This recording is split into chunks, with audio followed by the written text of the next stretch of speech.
Je dormais au cimetière, chapitre 4 écrit par Ernestine Mbakou. Ma mère était décédée, je ne pouvais pas le croire. Comment en étais-je arrivé là?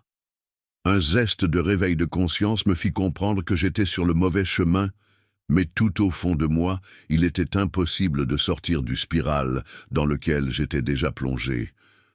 Vous voyez, c'est comme une toile d'araignée qu'on tisse autour de vous. On vous plonge dans un état de dépendance financière incroyable. Rien ni personne ne peut plus vous sortir de là. J'étais pris au piège. Bien que dévasté par le décès de celle qui m'avait mis au monde, je ne pouvais plus fuir. Comme on fait son lit, on se couche, dit-on souvent. Je venais de faire le mien. Il était bordé d'épines. J'étais incapable de réagir convenablement. Je compris ce jour-là que ce n'était pas moi qui détenais les règles du jeu. J'allais aux obsèques de ma mère réellement peiné. Tout le monde était là, on me regardait. Il était évident que j'étais habillé de façon chic et luxueuse. On se demandait probablement si c'était moi. Je ne parlais à personne. Seul mon père et mes sœurs eurent droit à une explication tordue. C'est ma patronne, elle est généreuse. Son mari lui a acheté des vêtements qui ne lui allaient pas. Elle m'en a fait cadeau. J'avais pourtant changé physiquement. J'arborais un air plus mature. La petite fille qui avait quitté la maison quelques semaines auparavant avait bien changé. J'avais acquis de l'assurance et une bonne dose de maturité.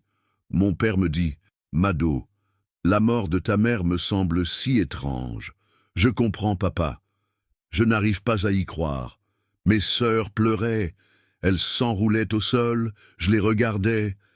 J'avais si mal, mais je ne pouvais pas pleurer. C'était impossible. Ma douleur, tapie au fond de ma poitrine, était indéchiffrable. Jackie, ma sœur aînée, se leva pour s'avancer vers moi. Maman m'avait parlé ce matin même. Les yeux ouverts, je ne pus qu'acquiescer.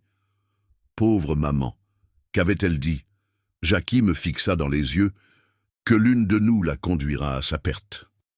J'eus subitement envie de pleurer.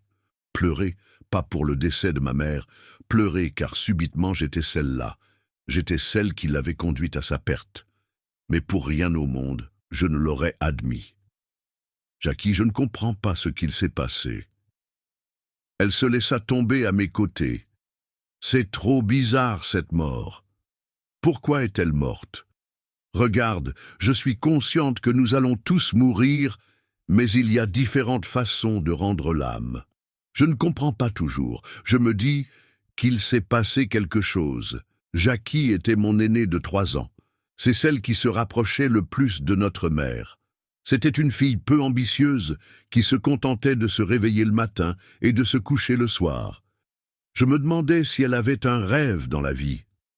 Le roman entier est disponible sur Amazon, Fnac, YouScribe et Lire Tama.